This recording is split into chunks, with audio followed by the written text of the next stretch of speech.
IIT 1997 और CBSE PMT का सवाल है। क्या कह रहा है सवाल पे स्क्रीन में दिख गया होगा। सवाल में एक इक्वेशन करके दे रखी है अपन को कि the equation of state for real gas is given P plus A by we square into we minus B equals to R T. इस ए के डायमेंशन बताने हैं मुझे। तो देखो क्या इक्वेशन लिख रखी है, इसको अपन अच्छी तरीके से एक बार देख लेते हैं। दे रखा है कि भाई जो अपना P plus A by we square into we minus B equals to R T दे रखा है। बोल रहा है इस ए का मुझे डायमेंशन बताना है। अब देखो यहाँ पर एक सवाल में शब्द लिख कर दिया रियल गैस जो होता है ना, उस रियल गैस की इक्वेशन है। देखो रियल गैस की इक्वेशन में अपन को पता है कि भाई रियल गैस की इक्वेशन में पी क्या होता है, प्रेशर होता है। थोड़ा बहुत पता होना चाहिए, जे एडवांस का सवाल है, ठीक है। उस टाइम क्या जे मेंस नहीं होते थे, एडवांस ही होते थे। और वी क्या है, वॉल्यूम। ठीक है भाई। अब मुझे पता है प्रिंसिपल ऑफ होमोजेनिटी, मुझे पता है अगर मैं इस प्रेशर को इस पूरी टर्म से जोड़ रहा हूँ तो एक चीज़ होती है जिसको बोलते हैं प्रिंसिपल। अब देखो यार, मेरे को स्पेलिंग नहीं आती प्रिंसिपल की ना, ये होती ही नहीं होती, ठीक है, देख लेना यार।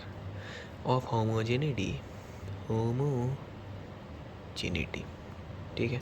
प्रिंसिपल ऑफ होमोजेनिटी क्या कहता है, प्रिंसिपल ऑफ होमोजेनिटी कहता है कि सेम फिजिकल क्वांटिटीज़ को अपन ऐड और सब्ट्रैक्ट कर सकते हैं।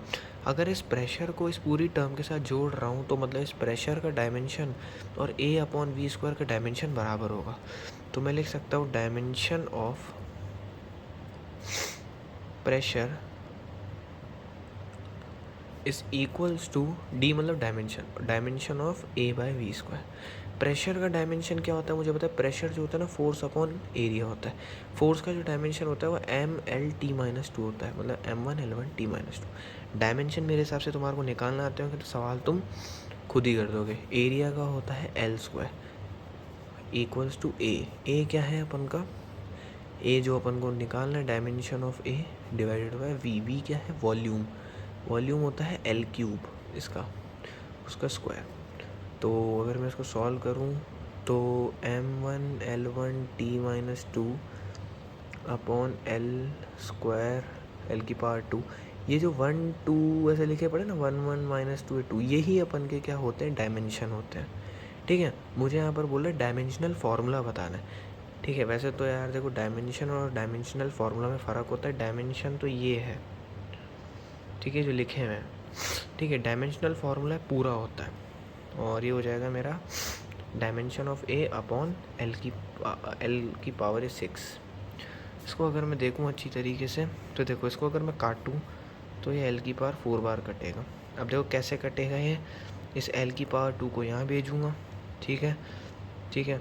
फिर इस एल की पावर 2 को नीचे भेजूँगा, फिर सब्ट्रैक्ट करके ये आ जाएगा। इतनी मैथ्स आती होगी मेरे हिसाब से भाई। तो M1L1T-2 इसको यहाँ भेजते हैं क्रॉस मल्टीप्लाई कर तो एल की power 4 equals to dimension of A. तो M1 L 1 और 4 तो 5 हो जाएंगे और T-2। तो डायमेंशन कितना आ गया ए का, M1L की power 5 T-2। Option number A होगा